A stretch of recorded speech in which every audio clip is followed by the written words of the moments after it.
Hare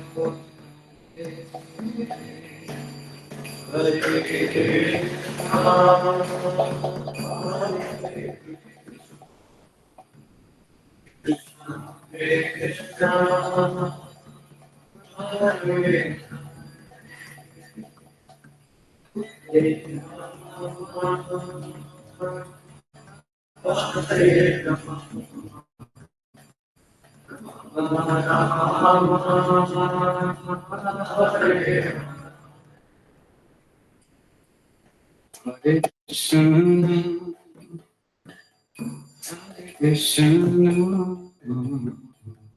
Krishna, Krishna, Hare Hare, Hare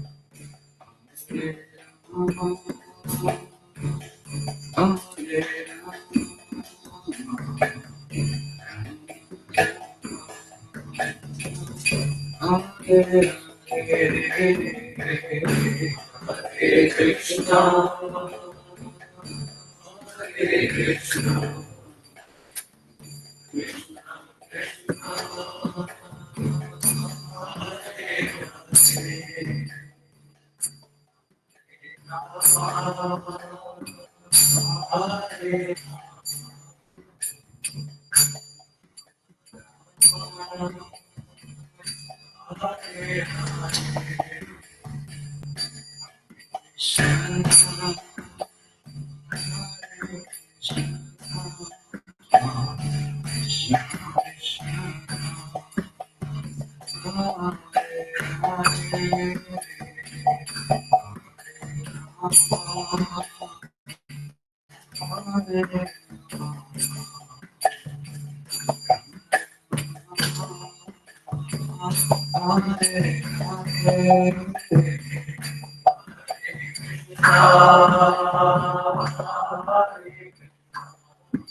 Vasudevaya Om Namo Bhagavate Vasudevaya Om Bhagavate Vasudevaya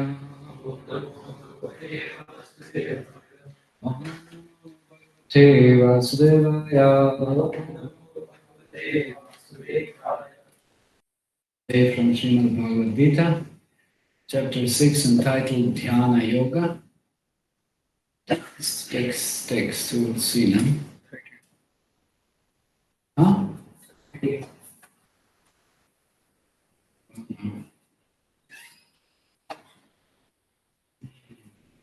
Anybody remembers last time what was discussed?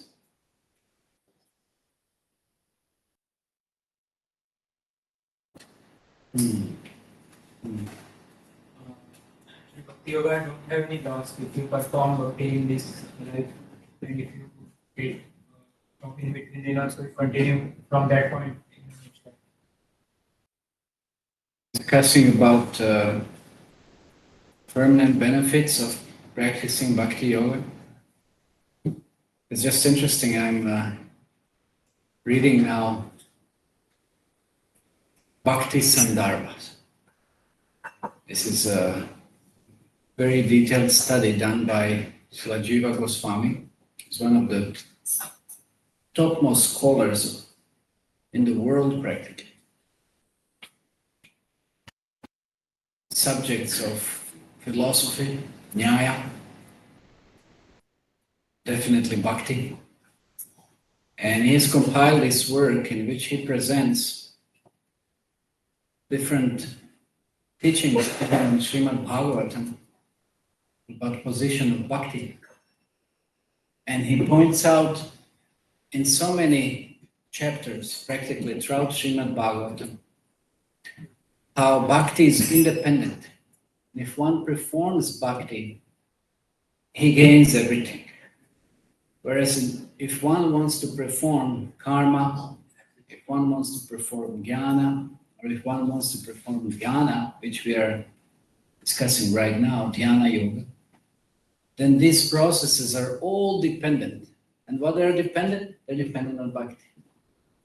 So whichever process we perform that doesn't improve Bhakti, it just amounts to some kind of incomplete results and leads to misery, leads to dissatisfaction.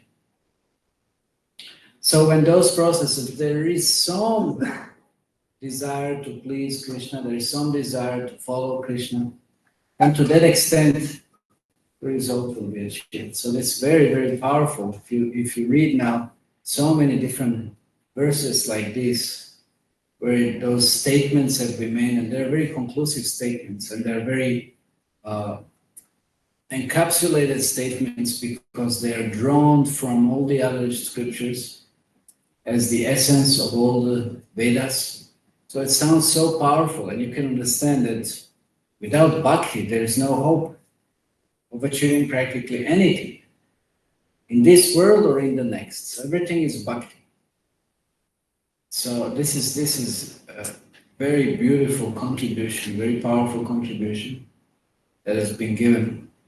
And when one reads such statements, it's just so clear that one should just not waste time with anything else, waste time with worshiping demigods, waste time with performing ritualistic activities, waste time of studying anything else, because none of this will be fruitful. That's the point. It's just like beating an empty husk. You know, the empty husk, like rice. When you extract the rice, then you get the husk, right? So what is the use of that? Or just like keeping a barren cow, you're taking care of the cow, but there is no milk. Or just like marrying an unchaste wife.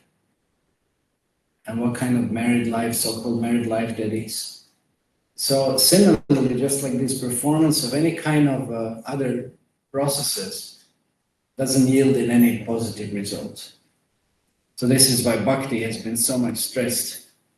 And as I said, throughout Srimad Bhagavatam, this has been pointed out. Okay, so here we have long purpose. So what is the text 38?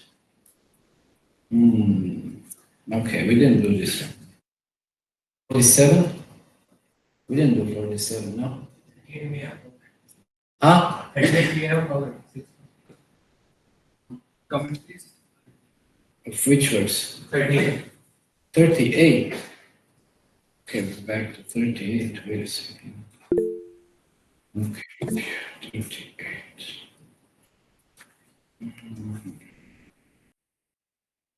Okay, commentaries.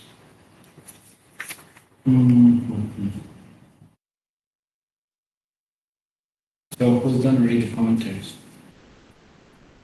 So let me just read the verse. It says, Almighty armed Krishna, does not such a man who is bewildered from the path of transcendence fall away from both spiritual and material success and perish like a ribbon cloud with no position in any sphere? So this is what we were discussing. Arjuna is very concerned. Let's say if I start practicing spiritual life and I don't complete spiritual practice, then I just wasted time. I didn't gain anything, no? And I left material activities and I didn't get any result from that. Or if I leave material activities and I practice spiritual life, anyway, turning around, Arjuna is pointing out, he said, I'll gain nothing. I've just wasted time and energy. So what is to be done? So then Krishna will explain that actually that's not the case. We cannot apply material reasoning or material experience to spiritual practice. Krishna will point out that no matter what one does spiritually, even if one is apparently unsuccessful, actually he's very successful. Because that endeavor, that credit is never lost. So we will hear now how the different acharyas, they present their understanding, their realizations, their vision in terms of this statement that Krishna has given. And it's very nice to compare that with the purports that are given by Srila Prabhupada. We see how Srila Prabhupada practically includes all of those different visions in one summary.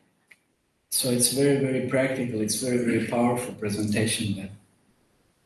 So who is the first? Okay.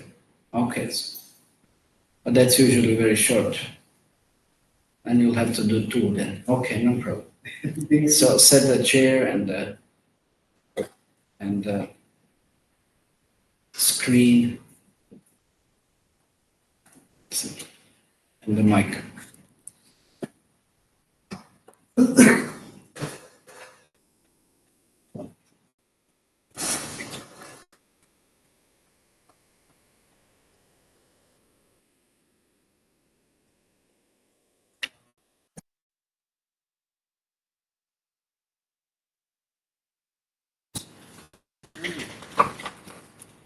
Let's say that. Hare Krishna.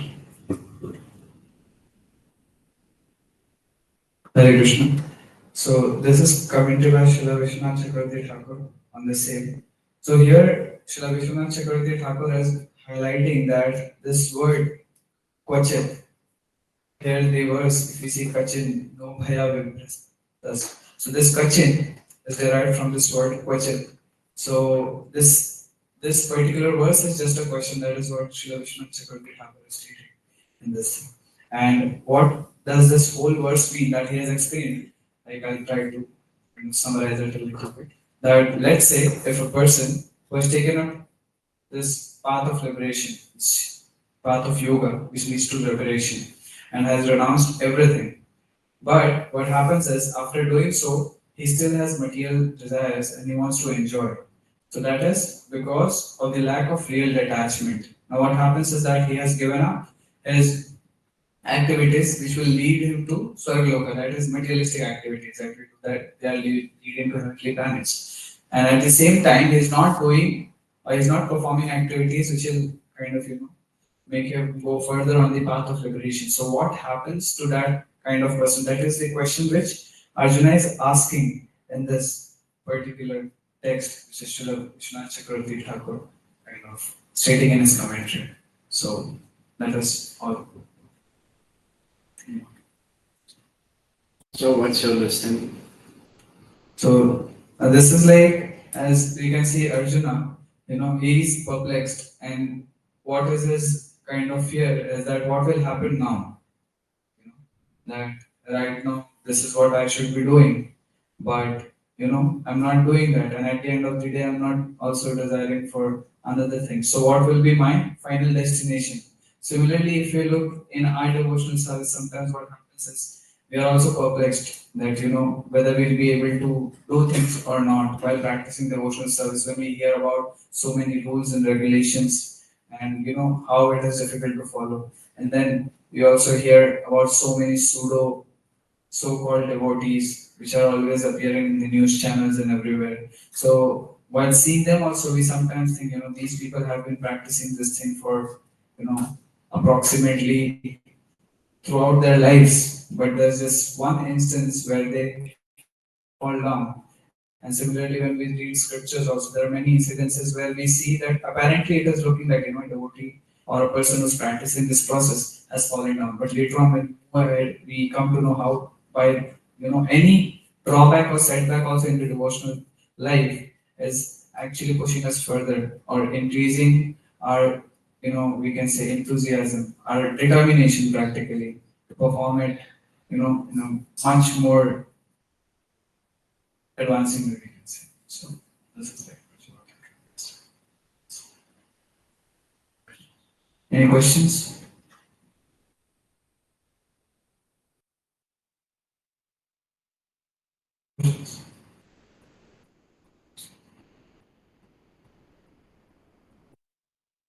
Like the analogy of the ribbon cloud is also given over here. So that is like most of us, we would have seen sometimes sitting that we see some clouds are there, they're moving, and then there's this one small cloud which moves apart. But if he's able to connect with the larger ground, then it's safe. Let's say if he doesn't get any shelter, then it just disappears. So this is actually what is the question of Arjuna. This person is not able to attain Swargaloka as well as this path of liberation. So what is his destination? Does he disappear? What happens to him? What does Krishna say in second chapter? Now we are at sixth chapter. What does Krishna says in the second chapter? He already answers Arjuna's doubt. He said, if I fight, I will lose so much. But what does Krishna say? Who knows? Second chapter. Arjuna is already asking the same question, right? He doesn't want to fight. He has so many arguments not to fight. And then Krishna is already explaining. He's giving practically an answer in the second chapter. So who knows what that answer is? Yes? Krishna said that if you also die, you will attain the heavenly place. Yes, very good. Draw. Okay, so he gives him different options. Spiritual and material, from any point of view, he's not bereft of benefit. So materially, if you win, you will enjoy earthly kingdom. No? And if you lose, again, you never lost anything, because you will follow the Dharma, and by following Dharma, we will get the benefits of all the heavenly pleasures. We will go to heaven. So even from material point of view, when we practice Dharma, there's nothing lost. I want to speak of spiritual practice, which we are discussing right now. Okay, whose commentary is next? Deepak Prabhu is coming. Deepak Bhatt Prabhu. He's on the way. So we'll move to the next comment. Who has the other room?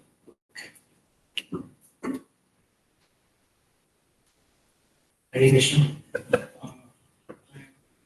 Ready comment of Shri Sridhar Swami. Shri Sridhar Swami. It is like means if you do the sadhana like Krishna consciousness, but with immature mind, then also you don't obtain a Godhead. You don't go to Godhead. And if you perform the dhyana yoga and other consciousness, like dhyana yoga or meditation of self, then also you don't get liberation. So it is told in a commentary like secondly, falling to obtain success in yoga or the science of the individual consciousness, attain equal communion with the ultimate consciousness by dhyana or meditation, but does not attain moksha or liberation from the material existence either. So, uh, for this example is given of cloud, as Suresh Guru also told. So, like if you take a cloud, one group of cloud. So, if it is joined with a small clouds, then it becomes a big cloud. Okay. Or else, if it doesn't get connected with the other small clouds, then it just go away with wind and all. So, it don't have any much value in the universe, or you can say. So, this example is also given. And so Arjuna is putting the question like, what happened with this? Like one who does not do proper Jnana and Bhakti, then does he perishes, or does he or does such one escape death? So Arjuna is putting questions to Krishna. So just as per my realization, I'm just thinking like Arjuna have put the question to the Krishna directly. Okay, so likewise, we have to put our questions or our doubt to the Supreme, who has the knowledge of everything. Just like we have to ask our Guru. So instead of asking any other devotees and all who has don't have much knowledge of this, so Arjun has chosen the correct person, the correct authority to question this. Well, he didn't have an option. Gains his bhakti. So even from that point of view, again, there is nothing lost. There's nothing lost. That experience remains. That impression somehow remains. That knowledge remains. Okay, Dhruva, that's it. So, Hare Krishna, I'm giving the commentary given by Sri Keshav Swami Maharaj. So, it's actually the Keshav what? Keshav Kashmiri. Okay. Sorry. Yeah, so it is the same thing, like Arjuna is who had put forward this question, and it's the same example is given that if you don't kind of skip the example. yeah.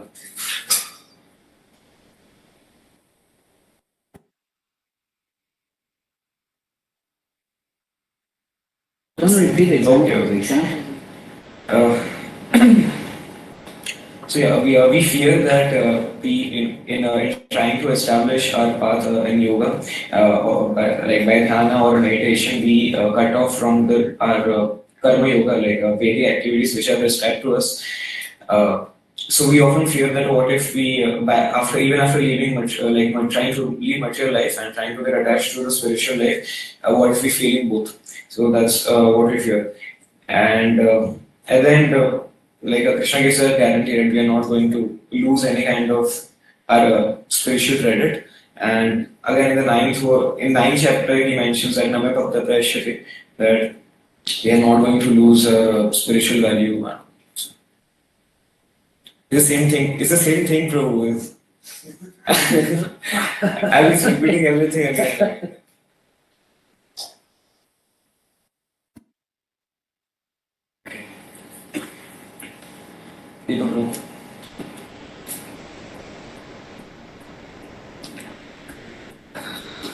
Hare Krishna. So, Sripad Ramanujacharya, a great devotee of Hari, he gives the commentary of 6.37, 38, and 39 in a single comment. So, Sripad Ramanujacharya highlights the dilemma which Arjuna is facing. So, in 6.36, Krishna gives his opinion that, as per my opinion, a person who is steady in his mind and he is striving for this path of Krishna consciousness is definitely going to be successful. To this opinion, Arjuna asks a question, his dilemma, that what if a person who is practicing Krishna consciousness fails to achieve the success? Let's suppose Arjuna asks, what if the person has a material mindset and he lack of focus? And with that lack of focus, he is not able to achieve that yoga, that Krishna consciousness successfully. So what will happen to that person? So to this verse, 6.38, Arjuna asks that isn't it like a cloud who is just got separated from a massive amount of cloud? Isn't he lost? Because Sripad Ramanujacharya highlights a very beautiful dilemma. He says that he is without any support in the sense that karma or rituals which constitutes the mean of heaven does not give support for a person who is devoid of detachment of foods. So one who is in the path of Krishna consciousness or the yoga is supposed to be devoid of attachment. It does not have to take any attachment through the process of Krishna consciousness. As we all know, it is an offense to consider the chanting of holy name as ritualistic auspicious activities such as karma. So if one person is practicing Krishna consciousness and is thinking that he will get some pious activities, it is just like a karma kand, so he is an offender. So this doesn't come in Krishna consciousness, right? So Ramanujacharya says that then he does not applicable for karma kand which can lead him to the heaven. Most of us who perform karma kand, they are basically want to go to heaven to get more opulence of material. This Krishna conscious or this yoga is not supposed to be like that. He has to perform some kind of detachment to this worldly material affairs. Right? So Ramanujacharya says that he is not applicable to karma kanda, but he also says for the karma is means for generating its own fruit. For every action, right, there is some fruits, and this Krishna conscious. This does not applicable because one have to perform it with some great detachment. And then he says he is also confusing the path leading to the Brahman on which he has just begun to traverse. He has lost his faith. But instead of doing karma kand, he is searching for Brahman, which is supreme liberation.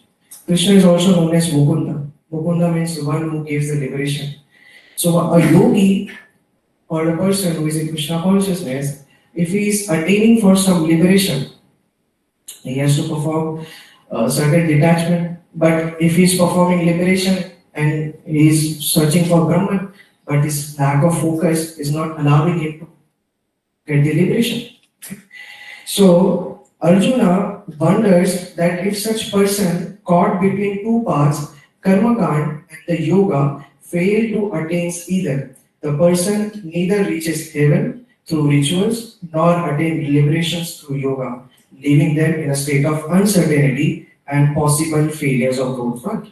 So this is to be extent a big dilemma for Arjuna, that one who is Krishna conscious but he could not attain the liberation, he cannot even enter to the heavens because this Krishna conscious process is devoid of attachment and you cannot apply for it. So where that person is going to go? That's why 6.39, to which Ramanujacharya gave the commentary alone, which we see in the next lecture. So he asks that you are the only one who can solve this. So hence Arjuna rely on Krishna that he is going to give the perfect answer because Krishna knows the past, present, and the future. Direction.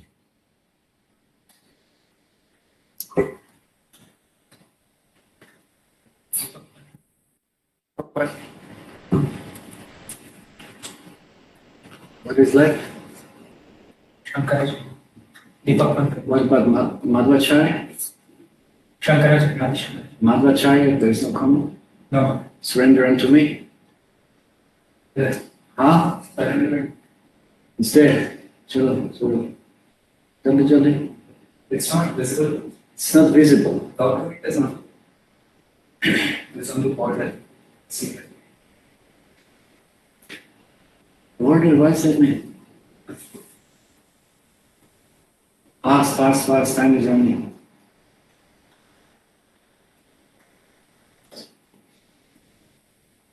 Hey, one line issue.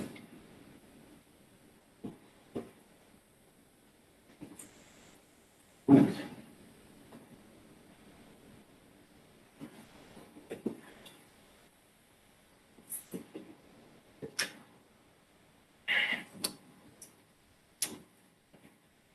Okay. Okay, so give 3 lines. Okay, Deepak Hari. So this is the summary now. When two comments are two of the comments. Anyway, give this summary for conclude. We already said this is just like nowadays, let's say you're studying you invest time and energy, you're studying for some position, no? Anybody's studying something, for some government exam or something, no? Anyone here? Anybody knows anyone who is studying? And let's say you don't qualify, then what is your position? What is your position? Or you're studying for CA, you don't qualify, what is your position? You're studying you're giving certain exams or you're attempting for them, and you've given like few years for that, and you don't pass, what is your position? Can you use that knowledge for any other work? No.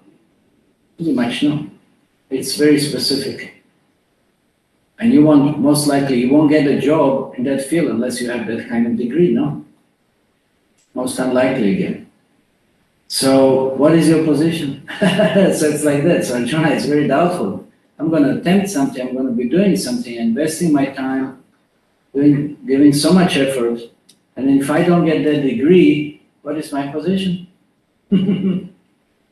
So that's what we are learning here, that when we practice bhakti, we don't have to fear of it.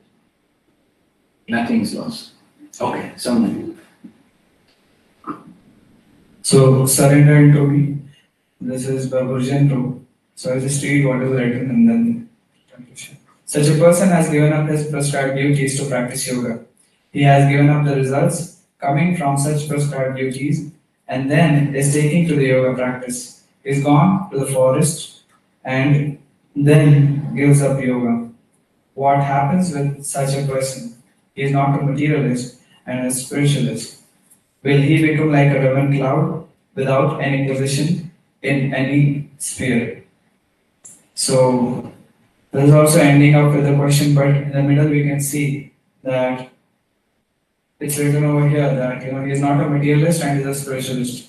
So sometimes you can say, like, from personal example, in time that I've been practicing spiritual life. So I've always made decision or seen myself doing something which are not according to the scriptures. That one shouldn't be really angry, one should be tolerant. There are many other things which are supposed to be followed. And then in these times, sometimes the question arises that whether are we a fit candidate for this process, because there's so many things we are not able to follow. But at the same time, when we read Srila Prabhupada's books, so Srila Prabhupada gives 2 analogies. So the first one is one of a fan, which was just kind of rotating, and once you put the switch off, it still rotates for some time. So that gives some hope. And the another example which Srila Prabhupada gives is that of a woman who just got married and she wants to get pregnant and have a baby as early as possible. So Srila Prabhupada writes in that the first job is that the wife satisfy the husband by serving him. And when the husband is pleased, then he can hear the demands. Then things will go on. But it's like we have given so many years of our life cultivating all these desires, and then we want them to, or we want to get over them in an instant without following the process perfectly. So this last statement was kind of off topic. But main thing is here, which is given this surrender, and to me is that this person who has given everything up just to practice this path of liberation or the spiritual life, he has given up the material activities as well as the fruits which are derived from it. Let's say someone was earning or doing a job or something like that. We see there are so many in our own ISKCON, there are so many devotees who are well qualified, highly educated, and were in a position where even students are preparing to get there, but they have given it up in an instant just to follow this particular path of spirituality. So let's say someone may think that, I've not yet achieved it, let me achieve it and then I'll kind of get into it. But then what is the benefit? Why are we doing it? And let's say if I become successful also, so what is my position? This is a good point. So similarly for the spiritualist who has given up this path and he's going to perform yoga, but he's also unable to follow that or perform it to the perfection. So what is his destination? So that is the question. Okay, so I've noticed that many of you are struggling with this philosophy, and maybe some terminology might be very unfamiliar to you, but still, don't worry. You have to keep on hearing. You have to keep on hearing and being exposed to it. Then slowly, gradually, it will start, revealing itself. You'll start recognizing, you'll start seeing how it's relevant, you'll start seeing, perceiving how it's useful, how it's practical. You have to allow yourself to be exposed to it. So I know it might be a little bit difficult. We talk about so many terms, as I said, we talk about so many examples, we talk about, this is Bhagavad Gita, it's what? Bhagavad Gita is Gita Upanishad. Don't expect that this is going to be like some kind of a storytelling class or something, whatever. This is very high philosophy. This is the essence of the essence of the essence of the essence of the Vedas. So what we are talking here is just really encapsulated wisdom. Like we're talking about some formula, I have some, formula in physics or mathematics or something, and now don't expect it to be easily understood. It has to be, broken down and explained for hours and hours and sessions to get it. It's not an easy thing. So when we are discussing Bhagavad Gita now, this is encapsulated wisdom. So if you have difficulties in understanding something, don't worry, that's a good sign. Because it's not easy. It might not be easy to grasp, but that's why you're expected to raise your hand and ask questions.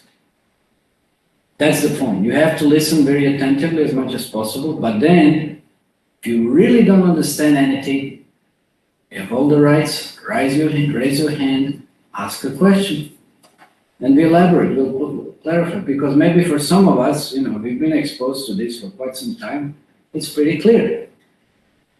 So we might not consider that it's so necessary to go into each and every detail.